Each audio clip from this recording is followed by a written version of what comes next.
Hello అందరికీ. రోజు తినే సాంబారే అనుకుంటున్నారా? ఇలా ఒకసారి ట్రై చేసి చూడండి, మీకు తప్పకుండా నచ్చుతుంది. ముందుగా ఒక కప్పు కందిపప్పుని కుక్కర్లో తీసుకొని దానిని మంచినీటితో శుభ్రంగా వాష్ చేసుకోవాలి.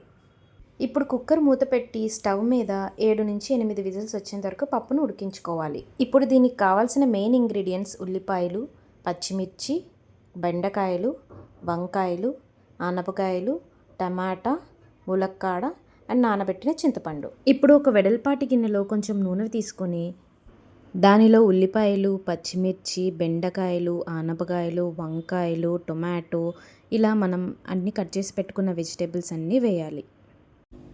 ఇప్పుడు దీనిలో తగినంత ఉప్పు వేసుకొని వెజిటేబుల్స్ అన్నీ సాఫ్ట్గా కుక్ చేసుకోవాలి. ఇలా సాఫ్ట్గా కుక్ అయిన తర్వాత ఇప్పుడు దీనిలో పసుపు, కారం, ఉప్పు సరిపడా వేసుకొని ఒకసారి మొత్తం కలుపుకొని ముందుగా మనం నానబెట్టుకున్న చింతపండు రసాన్ని దీనిలో వేసుకోవాలి. ఇలా వీడియోలో చూపించినట్టుగా చింతపండులో వెజిటేబుల్స్ అన్నీ కుక్ అయిన తర్వాత మెదుపుకున్న పప్పును కూడా వేసుకోవాలి.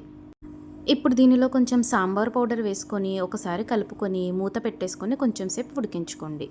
ఇప్పుడు దీనిలో తగినంత వాటర్ వేసుకోవాలి. ఇందాక నాకు కొంచెం సాంబార్ పౌడర్ తక్కువ అనిపించింది, అందుకే నేను మళ్ళీ వేసుకుంటున్నాను.